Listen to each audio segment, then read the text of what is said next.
예측 프로그램들 수능도 보기 전에 벌써 전에 준비되어 있던 데서 급하게 바꾼다고 한들 얼마나 충분히 반영이 되어 있을까요? 안녕하세요. 내신연구소의 입시를 담당하고 있습니다. 혹시 정시 예측 프로그램만으로 대학을 선택하려고 하고 계시지는 않으신가요? 예, 올해는 2022학년도 정시는 변수가 너무 많아요. 그러면 이럴 때 나는 대학을 어떻게 선택할 것인가? 진지하게 고민해 봐야 되죠. 어떤 방법이 최선의 방법인가? 제가 지금부터 말씀드리도록 하겠습니다. 왜 배치표를 봐야 되냐? 정시 지원 합격 예측 프로그램들이 한계가 있습니다. 그리고 특히나 올해처럼 약대도 2,000명이나 학부를 뽑죠. 거기다가 불수능이라서 수시 2월도 많이 늘어날 것으로 예상이 되죠. 이런 것들을 다 예측 프로그램들 수능도 보기 전에 벌써 전에 준비되어 있던 데서 급하게 바꾼다고 한들 얼마나 충분히 반영이 되어 있을까요? 과거에도 입시 전형이 바뀔 때마다 수능이 어려울 때마다 항상 틈새가 존재했었습니다. 그래서 제가 주요 대학 3개 대학에 대해서 평가를 한 건데 2008년 수능, 2014년 수능, 2021년 수능 항상 수능이 어려울 때는 틈새가 발생했었다. 예측이 틀린 경우도 많았다. 이거를 말씀을 드리고요. 올해도 그래서 제 추정에는 약 2자릿수 %를 가질 정도로 틈새가 나올 수도 있다. 아직 정시 입시 결과가 나오지 않았기 때문에 함부로 말하긴 그렇지만 적어도 작년이나 다른 경우보다 평범한 예년의 경우보다 틈새가 틀림없이 많을 것이다. 이거에 대해서는 말씀드릴 수 있습니다. 자, 그러면 어떤 틈새, 어떤 변화가 있었고 이 상황에서 우리는 어떤 전략적 선택을 해야 되는지 알아보도록 하겠습니다. 3년 동안 입시가 바뀌면서 올해 처음으로 문이과 통합형 수능을 진행했습니다.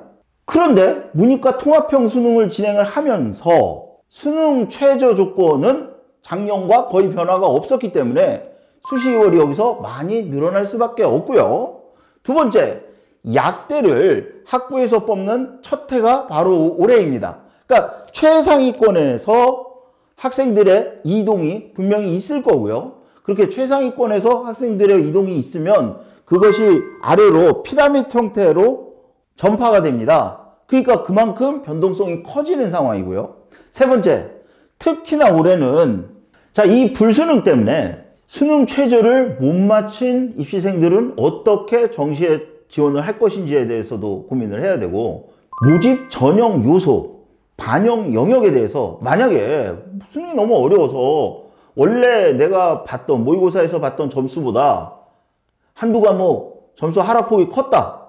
그럼 어떻게 할 것인지 이런 거에 대해서 본인이 고민을 해봐야 되는 부분이 있거든요. 이렇게 크게 나눠서 한 3가지 정도가 수험생들의 입장에서 변수가 될 수 있는 상황들입니다. 자, 그러면 올해 같은 혼란스러운 정시에서는 어떻게 해야 되느냐? 내가 가진 소스를 100% 활용해서 다양한 방법으로 접근해야 됩니다. 그래서 우리가 장판지라 그러죠. 종이 배치표를 적극적으로 활용해야 된다. 왜? 종이 배치표는 전국에 있는 모든 대학이 다 나와 있기 때문에 또 그 중에서 내 점수대가 속한 영역을 한눈에 볼 수 있기 때문에 종합적으로 상황 판단하는데 굉장히 유리합니다. 다음에 그럼 그 종이 배치표들에 크게 2가지 종류가 있는데 첫 번째, 가채점표. 가채점표는 수험생들이 우리 그 수험표 뒤에다가 본인들의 적은 답안을 가지고 나와서 본인들의 점수를 채점해 보잖아요. 근데 이 점수들은 그렇게 초반에 원점수란 말이에요. 그래서 가채점표도 원점수로 구성이 되어 있어요. 그러면 이 가채점표가 왜 중요하냐?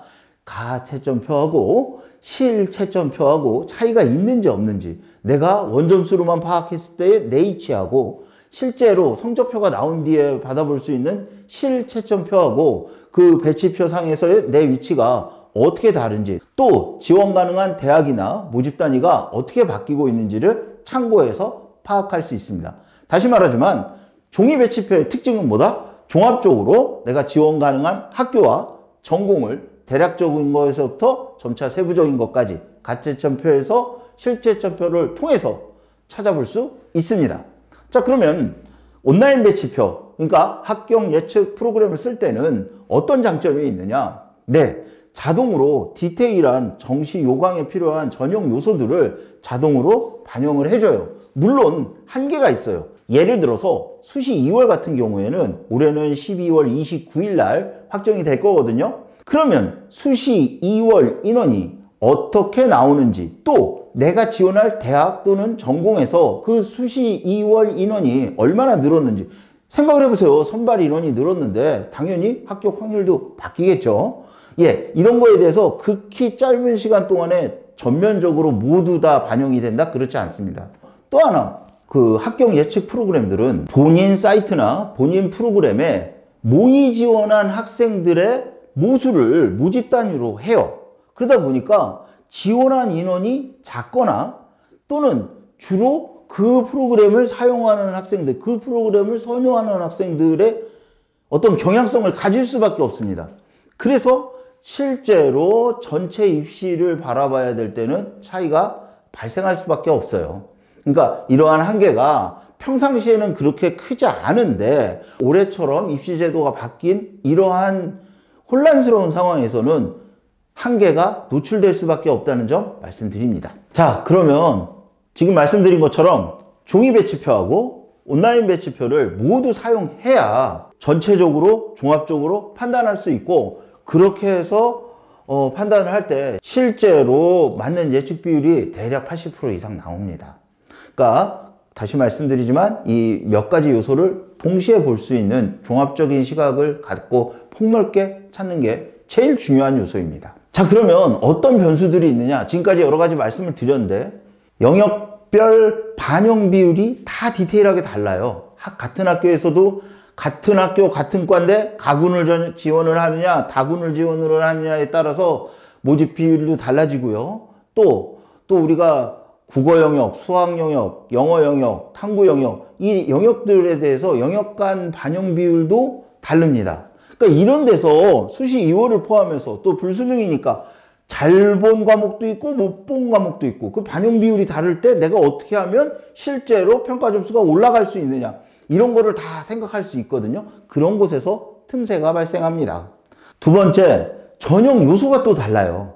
그러니까 학생부가 얼마나 들어가느냐, 뭐 면접은 얼마나 들어가느냐, 수능이 몇 %냐, 뭐 이런 부분들, 그런 부분들에 따라서도 또 변수가 발생할 수 있습니다. 그래서 본인이 지원하고자 하는 전공과 대학에서 이 수능 요소, 전형 요소가 어떻게 반영이 되는지 요거에 대해서도 반드시 알아봐야 돼요. 그냥 컴퓨터에만 맡겨놔서 해결될 일이 아닙니다. 자, 그러면 본격적으로 어떤 변수에 대해서 배치표는 어떻게 사용할 거고 어떻게 평가해서 전략적으로 내 선택은 어떻게 되는지 다음 시간에 마저 이야기하도록 하겠습니다.